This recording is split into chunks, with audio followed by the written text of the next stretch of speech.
Okay, so picture this. You've just come off a brutal presidential campaign. Brutal. And, yeah, you lose. Yeah. What do you do? I mean, what's next? Exactly. If you're Kamala Harris, you give this concession speech that has everyone talking, and for good reason. Yeah. We're diving deep on this speech today. Absolutely. And to do it, we're using all sorts of sources.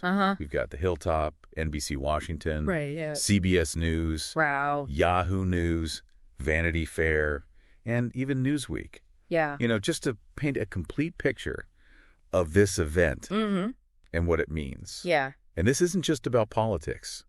You know, this is about leadership and resilience and a call to action that I think everyone listening can relate to. I totally agree. So, she gave this speech at her alma mater, Howard University. Interesting choice. Not your typical campaign headquarters, right? No. So what do you make of that? I think it's brilliant, actually. You know, think about who's in that audience. Yeah. You got students, you got supporters, you even have people like Nancy Pelosi there. Right. It brings this immediate sense of history, of legacy, especially of Black excellence. Wow. You know, it becomes personal in a way. Yeah. And it really sets the tone for this message that's about way more than just losing an election.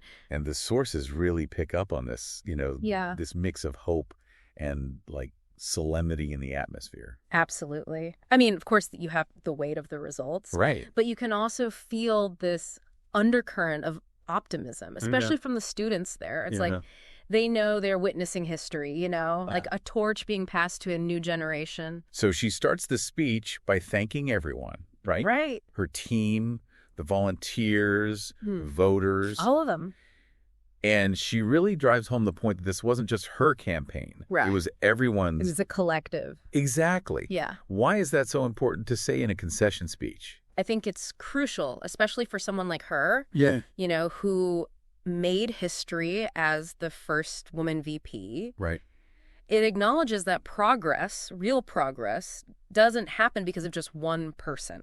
It's built on the work of countless other people. Yeah. So by thanking her supporters, she's reinforcing this idea of collective action, that even in defeat, there's strength in numbers, in unity. I see. Yeah. And then she addresses the election head on, and she says, when we lose an election, we accept the results.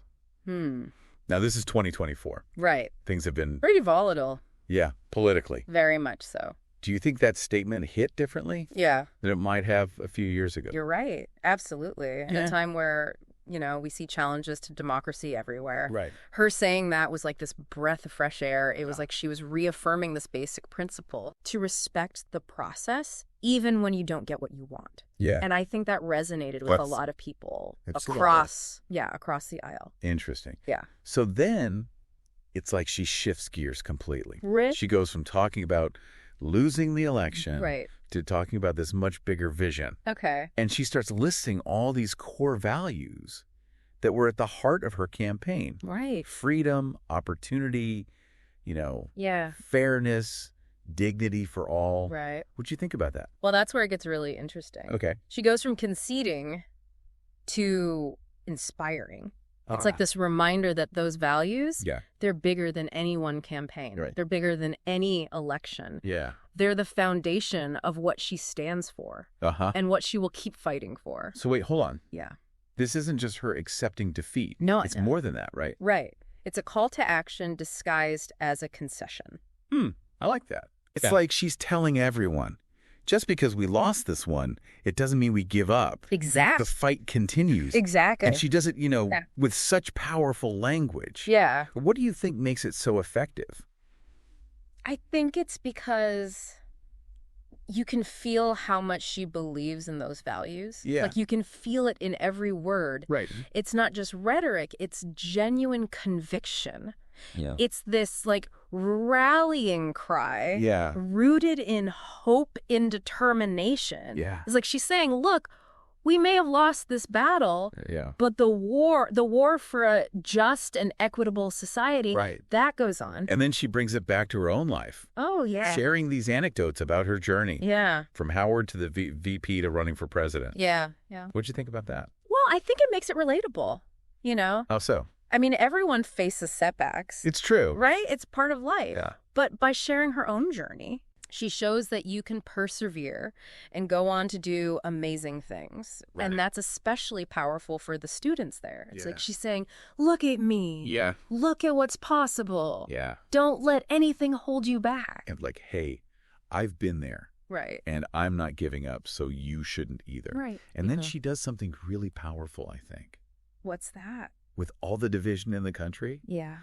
She makes this call for unity. Right. And healing. Absolutely. And I think that's the real message of the speech. Oh, yeah. I totally agree. Why do you think that's so important? Well, especially after an election like this one, it's a reminder that we're all Americans. Yeah. No matter our political beliefs, you know, we got to come together, find common ground, and work towards a future we all share. This goes way beyond just politics, right? Exactly. And that's what makes this speech so remarkable. Yeah. It's about more than just accepting defeat. It's about inspiring hope. It's about building unity and continuing to fight for what's right.